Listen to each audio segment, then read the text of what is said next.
ایک زمانے کی بات ہے کہ اس زمانے میں بادشاہ چننے کا، بادشاہ منتخب کرنے کا ایک الگ نظام تھا اس ملک کے لوگوں کا، اس کنٹری کے لوگوں کا ایک الگ نظام تھا۔ اور نظام کیا تھا؟ نظام یہ تھا کہ دوسرے ملک کی سرحد جہاں پر ملتی تھی، اپنے ملک کے بالکل آخری حصے پر جا کر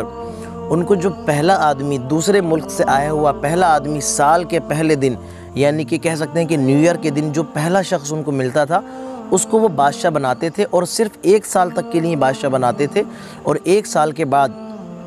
آخری ملک کے آخری حصے میں جو ملا ہوا جنگل تھا اس میں چھوڑ کر آ جاتے تھے۔ یہ ان کا رول تھا، یہ ایک عجیب رول تھا لیکن رول تھا۔ تو خیر وہ اس طریقے سے بادشاہ بناتے، اور جب 1 سال کی میعاد پوری ہوتی، 1 سال کا ٹائمنگ پوری ہو جاتی، تو پھر اس کو پہلے بتا بھی دیا کرتے تھے کہ ہم نے 1 سال کے بعد آپ کو سامنے والے جنگل میں چھوڑ دینا ہے۔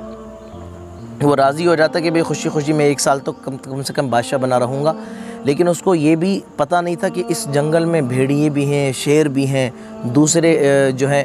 درندے ہیں جو مجھے پھاڑ سکتے ہیں، میری زندگی تباہ برباد ہو سکتی ہے، ختم کر سکتے ہیں مجھے، جھاڑی ہیں، جھنکار ہیں، یہاں پہ میں رہنا میرا مشکل ہو جائے گا، لیکن اس کو 1 سال کی بادشاہت نظر آتی تھی۔ ایک بار جب یہ سال کے نئے دن سب سے پہلے دن اسی سرحد پر گئے تو ایک شخص ان کو ملا، اس کو انہوں نے پکڑ لیا، کہا ہم آپ کو اپنا بادشاہ بنائیں گے۔ تو اس نے کہا بھئی میں تاجر ہوں، میں تجارت کرتا ہوں، میں بزنس مین ہوں، مجھے بادشاہت کا، سیاست کا کوئی پتہ نہیں، میں کچھ نہیں جانتا اس بارے میں، مجھے آپ کیسے بادشاہ بنا سکتے ہو؟ تو انہوں نے کہا نہیں جی، ہمارا رول ہے یہ کہ سال کے پہلے دن جو شخص ہمیں ملتا ہے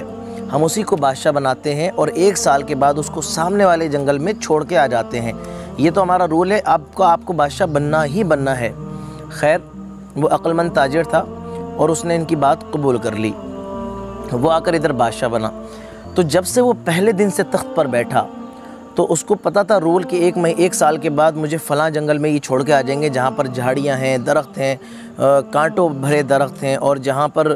بہت برے حالات ہیں، درندے ہیں جو مجھے پھاڑ دیں گے، اسے پتہ تھا۔ اور اسے یہ بھی پتہ تھا کہ یہ رول بدل نہیں سکتا، 1 سال کے بعد میں نے وہیں پر جانا ہے، لیکن اس کو اتنا پتہ تھا کہ 1 سال کے بادشاہت میں پورے ملک میں جو کوئی بھی کام ہے جو میں چاہوں وہ کرا سکتا ہوں۔ بس اس نے پہلے دن جیسے ہی بیٹھا وہ شروع ہو گیا، اس نے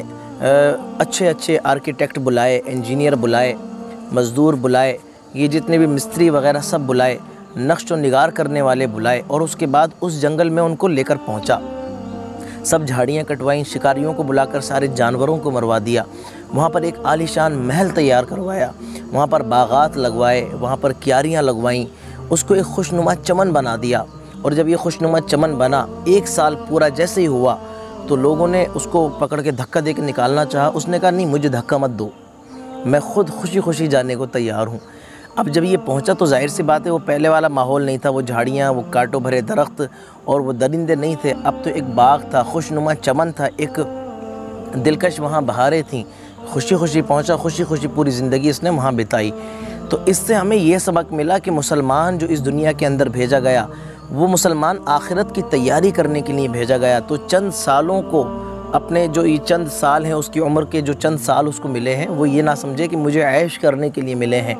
بلکہ یہاں پریشانی بتا دے، کیونکہ 1 سال تک بادشاہ نے کوئی سکون حاصل نہیں کیا پوری زندگی کے سکون کی وجہ سے، اس طریقے سے چند سال اپنے عیش و عشرت میں نہ گزار کر پریشانیوں اور مصیبتوں میں ہی چاہے گزارنے پڑیں، لیکن آخرت کا معاملہ ہم ایسا بنا دیں اللہ کے فضل سے کہ ہمیں وہاں پر